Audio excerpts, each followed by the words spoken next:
Bienvenidos. En esta ocasión vamos a explicar el desarrollo de preinformes e informes para el componente práctico. El objetivo que nos hemos planteado para desarrollar este objeto virtual de información es examinar los principales aspectos de los formatos de preinformes e informes que se desarrollan en el componente práctico del curso. Vamos a iniciar con los preinformes. Los preinformes se desarrollan antes de cada sesión, con el propósito que el estudiante estudie los conceptos básicos relacionados con la práctica. Además, es indispensable para su desempeño y aprendizaje conocer los protocolos y procedimientos que realizará en cada sesión de laboratorio. De esta forma, el aprendizaje es significativo y se evitan accidentes en el laboratorio. Quiere decir que cada estudiante debe llegar a la sesión con todos los preinformes realizados, que son respectivos a las prácticas que van a realizar en ese día. A continuación se explica cómo se desarrolla el preinforme. Los preinformes se encuentran en el entorno de aprendizaje práctico en la carpeta Formatos preinformes e informes. Deben descargar el anexo 5.1 Formatos preinformes y la guía del componente práctico, que se encuentra en la carpeta de guía para el desarrollo del componente práctico. Una vez tengan el preinforme en formato Word, deben editarlo. Deben editar todas las palabras o todos los párrafos que se encuentran en un color amarillo o naranja claro. Nombre de la práctica, nombre del estudiante. Los objetivos generales y específicos son los que se indican en la guía de actividades. El marco teórico son los conceptos que se van a estudiar en esa práctica y deben de ser diferentes al que contiene la guía del componente práctico. Los materiales reactivos y procedimiento se deben relacionar a través de un diagrama de flujo de forma completa. Los cálculos implican, por ejemplo, en la práctica 1, si van a desarrollar densidad, ubicar allí cuál es la ecuación para determinar la densidad y así sucesivamente. Aquí tenemos algunos ejemplos de cómo se desarrollan los diagramas de flujos donde se relacionan los procedimientos, los materiales y los reactivos. Finalmente se deben relacionar las referencias y en los anexos se tienen en cuenta las fichas de seguridad de los reactivos que se utilizarán en la práctica.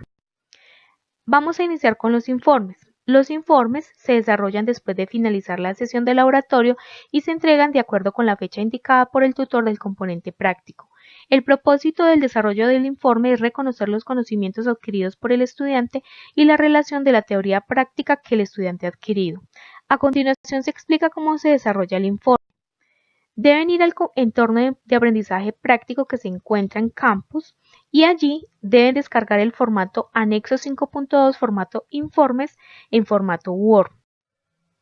En este se debe relacionar el nombre de la práctica, los nombres de los integrantes del grupo que desarrollaron el componente práctico, una introducción breve de qué implica el informe, el objetivo general y específico que se toman de la guía de actividades, el marco teórico que debe ser diferente a la guía de actividades, materiales reactivos y procedimiento que se relacionan a través de un diagrama de flujo, pueden utilizar el mismo que utilizaron en el preinforme.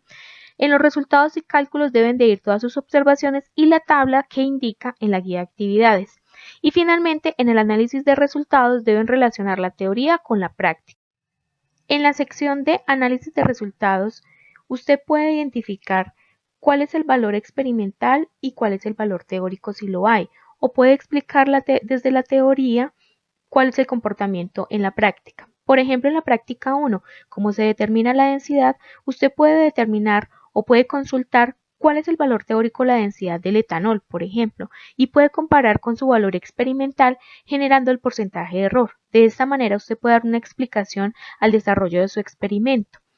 O si por el contrario, en las otras prácticas usted desarrolla pruebas cualitativas como el test de Tollens u otras reacciones, usted en resultados debe identificar las tablas y tiene que reportarlas indicando las observaciones, como por ejemplo que observó un espejo de plata y que reaccionó con el aldehído, es decir, formó un espejo de plata con el aldehído pero no con la acetona. Y finalmente tiene que relacionar la reacción que hubo entre ese aldehído con el reactivo y por qué hubo el cambio de coloración.